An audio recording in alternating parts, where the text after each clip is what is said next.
জলমগ্ন ফারাক্কা ব্লকের বেওয়া এক পঞ্চায়েতের অন্তর্গত শিকারপুর নিমতলা ও ফরেস্ট এলাকা পরিদর্শনে ফারাক্কার বিধায়ক ও তৃণমূল কংগ্রেস ব্লক সভাপতি ইলিয়াস শেখ। গত কয়েকদিন ধরে একনাগাড়ে বৃষ্টির ফলে গঙ্গার জলস্তর বিপদসীমার উপর দিয়ে বইছে। জলমগ্ন হয়ে পড়েছে ফারাক্কা তথা ফারাক্কার আশেপাশের অঞ্চল। আজ সকালবেলা বন্যা দুর্গত ফারাক্কার শিকারপুর নিমতলা ও ফরেস্ট অঞ্চল পরিদর্শন করে দেখলেন ফারাক্কার বিধায়ক মনিরুল ইসলাম ও তার দলবল। তারা বন্যায় পীড়িত গ্রামগুলো ঘুরে দেখেন এবং সেখানকার মানুষজনকে কিছু খাদ্যদ্রব্য ও ত্রিপল বিতরণ করেন। বিধায়কের সঙ্গে ছিলেন ফারাক্কা ব্লক তৃণমূল কংগ্রেসের সভাপতি ইলিয়াস শেখ ও জেলা পরিষদ সদস্য আঞ্জুম আরা খাতুন।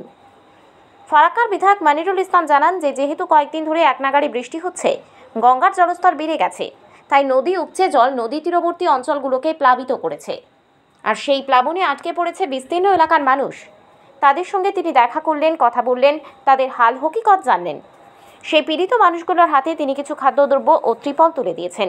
তিনি এও জানিয়েছেন যে যাদের বন্যায় বাড়িঘর ভেঙে গেছে, পরবর্তীতে সরকারিভাবে তাদের বাড়িঘর দেওয়ার ব্যবস্থা করা হবে।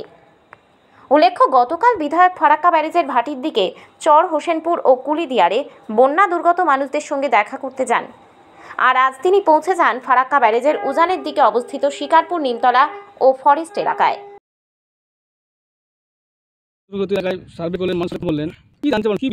দেখুন, আমাদের ফারাক্কা বিধানসভার ভৌগোলিক অবস্থানটা মানে এখানে সতল থেকে নিয়ে পাহাড়, নদী, নালা, আদিবাসী থেকে নিয়ে, সাঁওতাল থেকে নিয়ে, খ্রিস্টান থেকে নিয়ে, হিন্দু, মুসলিম সব সম্প্রদায়ের মানুষরা একত্রিতভাবে বসবাস করি।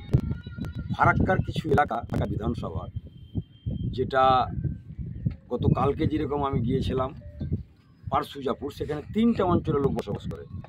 এই শিকারপুর এবং ডিয়ার ফরেস্ট, নিমতলা নদীর ধারে যেগুলো বাড়িতে জলমগ্ন হয়েছিল, এখন জল স্থির আছে, জল নেমে গেছে, বিপদসীমার নিচে থেকে আমরা এখন বসবাস করছি। সেই পরিবারগুলোর সঙ্গে সাক্ষাৎ করতে গেলাম এবং ওনাদের হাতে কিছু খাদ্যদ্রব্য তুলে দিলাম, কিছু ত্রিপল তুলে দিলাম এবং আগামী দিনে যদি ওনাদের যাদের ঘর বাড়ি যদি নষ্ট হয়েছে তারা পেন্স পেপার দেবে, আমরা তাদের সরকারিভাবে ওনাদের পাশে আমরা ঘর বাড়ি তৈরি করে দেওয়ার চেষ্টা করব। এবং মানুষের একটু খোঁজ খবর নিলাম, কারণ বলবে কি এলাকার বিধায়ক এইসব দুর্যোগের মধ্যে যদি না আসে তো মানুষের মধ্যে একটা বিরূপ দেখা দেয় আর কি। তাই এলাকা পরিদর্শনও করছি, মানুষ সুখে আছে কিনা, ভালো আছে কিনা, তো মানুষের মনোবলটা বাড়ে আর কি।